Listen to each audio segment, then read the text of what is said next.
উন্নয়ন নিয়ে একেবারে তথৈবচ দশা, কিন্তু এর মাঝে এই রাজ্যের শাসক দলের আকচাকচি চলছেই।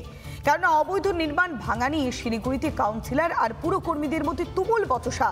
মেয়র আর ডেপুটি মেয়রের বিরুদ্ধে তোলাবাজির অভিযোগে সরব হয়েছে কারা বলুন তো? খোদ তৃণমূল কংগ্রেসের কাউন্সিলর। এমনকি খুনের চক্রান্তের আশঙ্কাও করছেন দিলীপ বর্মন।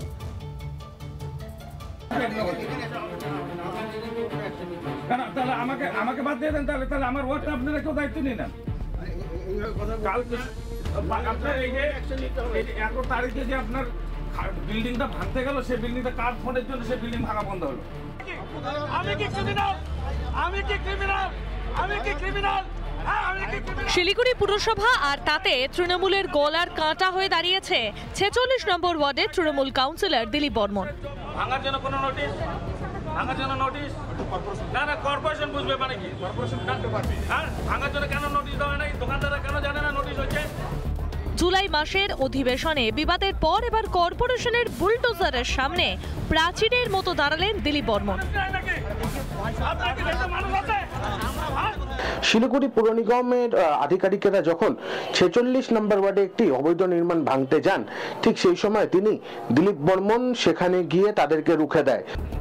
বহুতলে থাকা দোকানের মালিকের অভিযোগ, কোনো অগ্রিম নোটিশ না দিয়েই ভাঙার কাজ করতে আসে পুরসভা। কর্পোরেশন থেকে এসে বলছে যে এটা অবৈধভাবে বিল্ডিং ভাঙতে এসছে। আচ্ছা, কোনো অগ্রিম নোটিশ আপনাদের কাছে? আমাদের কোনো নোটিশ আসে না। বিরোধিতার জেরে সাময়িকভাবে কাজ বন্ধ হলেও পুলিশি হস্তক্ষেপে শুরু হয় ভাঙার কাজ। আর তারপরেই ফের নতুন করে উত্তেজনা ছড়ায়। পুরো কর্মীদের সঙ্গে বচসায় জড়ান কাউন্সিলর দিলীপ বর্মন। আমি কি ক্রিমিনাল? আমি কি ক্রিমিনাল? আমি কি ক্রিমিনাল? আমি কি ক্রিমিনাল?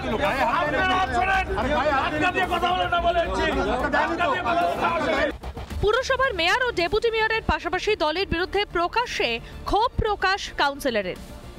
রুখে দাঁড়ান, না হলে সারা শিলিগুড়ির মানুষকে ভুগতে হবে।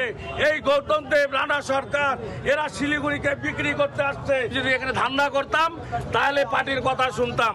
আমি ধান্দা করি না, আমি পার্টির কথা শুনতে রাজি না। পার্টির কেউ অন্যায় করবে সেটা বলা যাবে না, এটা হতে পারে না। শুধু ক্ষোভ উগরেই ক্ষান্ত থাকেননি, খুন করার চক্রান্তের অভিযোগেও সরব তৃণমূলের এই কাউন্সিলর। মার্ডার আমাকে করাবে, ওরা যে কোনো প্রকার আমাকে মার্ডার করবে। কারণ আমি থাকলে শিলিগুড়িতে গৌতম দেব আর রানা সরকারের কোনো কথা চলবে না। তাই রানা সরকার, গৌতম দেব আমাকে মার্ডার করবে, আমি এটা খবর পেয়েছি। আমি মাটিকাটা নকশালবাড়ি যেহেতু যাই, আমার পিছনে লোক লাগানো আছে যে ওরা আমাকে মারবে। এই প্রথম নয়, জুলাই মাসে পুরসভার অধিবেশনে বিবাদের পর মেয়র ও ডেপুটি মেয়রের বিরুদ্ধে ষড়যন্ত্রের অভিযোগ তুলেছিলেন দিলীপ।